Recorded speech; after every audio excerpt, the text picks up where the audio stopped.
Hey guys, welcome back. This is Go Stick or Go Home. We are in the garage again today.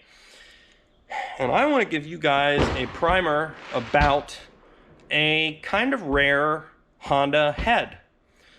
What I'm talking about is the P8R Head.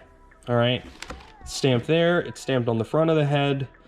This is a JDM only head that came on very specific versions of the B20. There were a couple of years of Orthea that had this engine equipped with it, and a couple other models, but otherwise nothing had it. What makes this head special? Well, these are 33mm intake valves and the stock, the 28mm that all the other B series have. But it's a VTEC sized valve stem with a 33mm intake sized valve face, which does not exist on any other Honda B series head, period. All the other ones with 33mm intake valve faces are VTEC sized valve stems, so they don't work.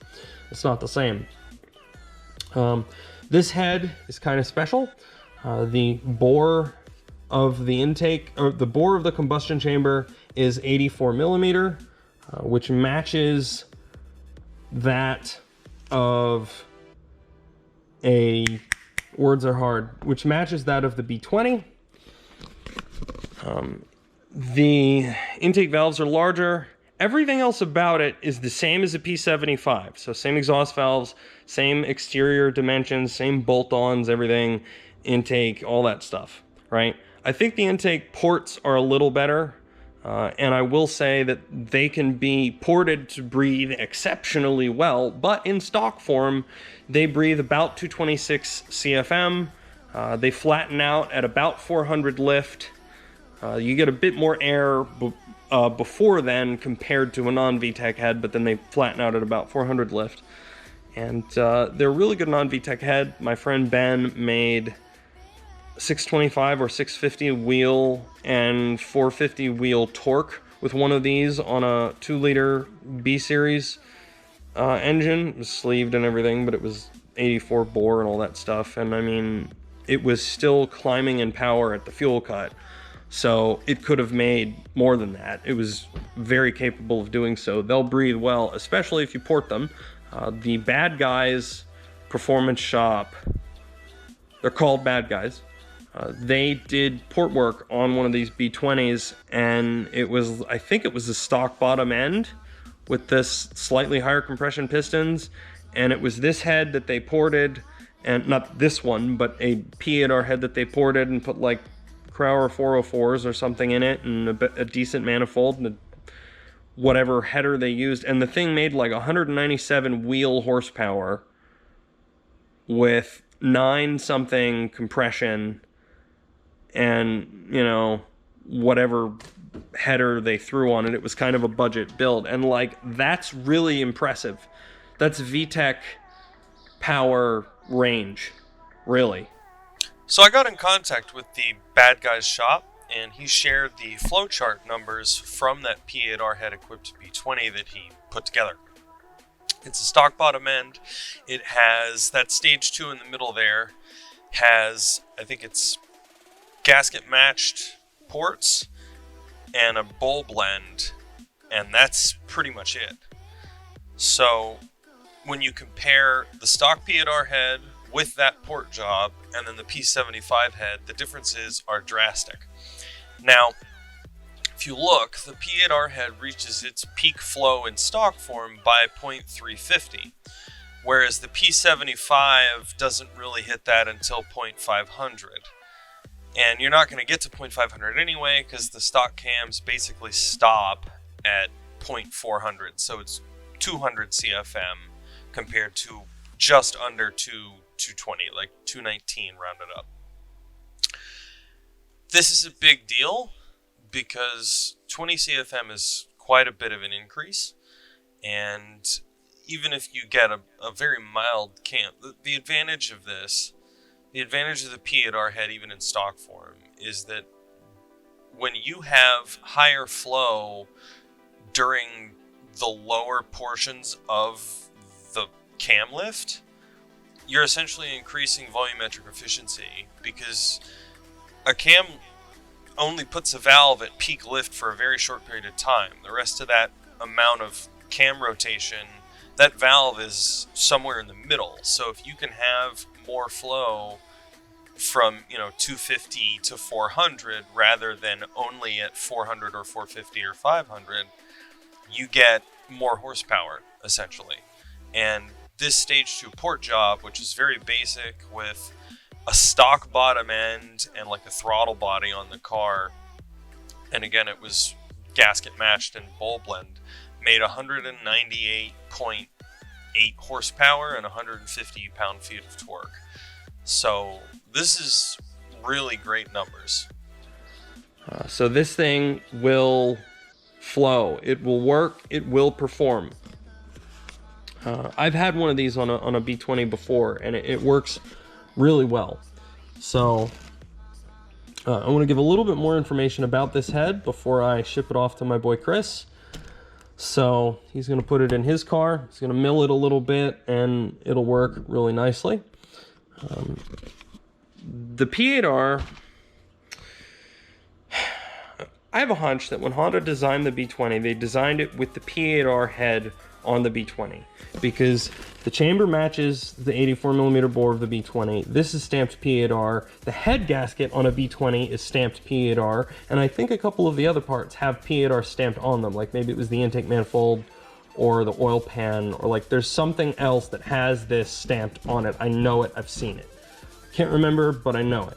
So I'm pretty sure that they did this, they designed the B20 with this head on it, with the better B20 cams. That's another thing. So to detune this engine so that it had the same horsepower as all the other B20s, they put cams in the P8R head from the factory that were 0.020 of an inch less in lift, and that is massive when it comes to cams, right? That's huge for especially a stock cam. That's a big difference. They were 0.020 smaller than the other B20 or B18, B1 cams, which are all basically the same. There's small differences, and the USDM B20 cams are like a hair better than the B18, B1, but otherwise they're all the same. I'm pretty sure they designed it with the better B20 cam in it, because that cam, its max lift is like 0.397, and this thing flattens out in its CFM right at 400. So those match almost exactly. Now I know for performance purposes it's not quite what you want to do, but from the factory that seems like that's a feasible idea for what they would have done. When they released all the engines, they mismatched all the parts, so they were all essentially less than what they could have been, which is kind of disappointing, like Honda, why? But that's what they did. So if you want the best version of a stock B20, get the 9.6:1 compression engine, get the 9.6:1 compression intake manifold with the box on top, get a P8R head, and use the cams from the 9.6:1 compression engine, and that's like the best stock combo you can have. You can even mill the head 10 thousandths, and it will bring the compression back up to the stock 9.6:1. That leads me to my other point, which is because this thing has 84mm bore chambers, this chamber's larger than a stock P75. The P75 has a 45 cubic centimeter or milliliter, they're the same thing, volume in this chamber. Right, there 45 cc's of liquid can fit in this chamber, because that's how you judge the capacity of a chamber. This one, the P8R, is a 47 cc chamber. So I want to talk about a myth with the P8R head equipped B20. For whatever reason, from the factory, Honda designated the P8R B20 engine with 9.2:1 compression. I have a bit of an issue with that. So I don't know how you get that number, because I've heard people say that they came with the lower compression pistons in the engine, which if that means that this head was put onto the lower compression B20 engine, which came with 8.8 to 1 compression from the factory. But this has a larger chamber than the P75 that came on that engine, so that would lower the compression. I've done the math, it lowers it about 0.3 of a full compression number, right? So that would put that at about 8.5 to 1. And the other claim that people make is that this one, the P8R B20, came with a 2-layer head gasket on it to raise the compression back up. No. Going from a 3-layer to a 2-layer head gasket is not going to net you 0.7 of a compression, because if it had the lower compression pistons on it with that head, that drops it from 0.8 to 0.5, and then you need to get back up to 9.2 from there, which is a 0.7 difference. There's no way. There's no way that you can make that jump with a 2-layer head gasket. BS. So here's the thing, right? I've never actually had a P8R equipped engine in front of me, but I am like 99% sure, knowing what I know, that this engine came with a 9.6 to 1 compression piston in it, which is the PHK piston. It would be 9.6 to 1 if it had a P75 head. And then they put this head on there, which drops the compression to like 9.3 and change. And maybe for whatever reason they called it 9.2 for dynamic compression, might drop it to 9.2 because of how that works. I don't want to go into all explaining that, but essentially all the information online that I found doesn't add up, it doesn't make sense, and I call BS, right? Because there's no way that you can have the lower compression pistons and have it be a higher compression than the lower compression engine with this head on it, right? You'd get way more airflow, and you'd get, because these are the same bore as the cylinder, you get better air characteristics when the air comes down past this and into the cylinder. Because if you have a P75 head or a VTEC head on a B20, some of this head surface overhangs past the edge of the bore. So there's a lip at the top of that cylinder from the head sitting on top of it, right? So you get more smooth airflow past here into the cylinder because this is the same bore size as the actual cylinders. So you get a little bit better airflow, and you know, some de-shrouding was done to make it work from the factory, which is kind of nice, actually. I gotta say, like, that's actually really cool that they did that. And it works really well.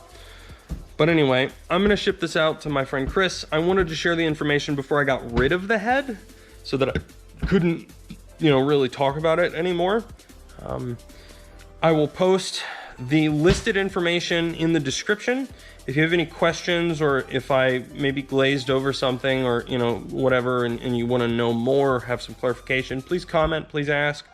I will try to reply in a timely manner. But otherwise, this is just another night at the garage for me. Go stick or go home, guys. I'll see you next time.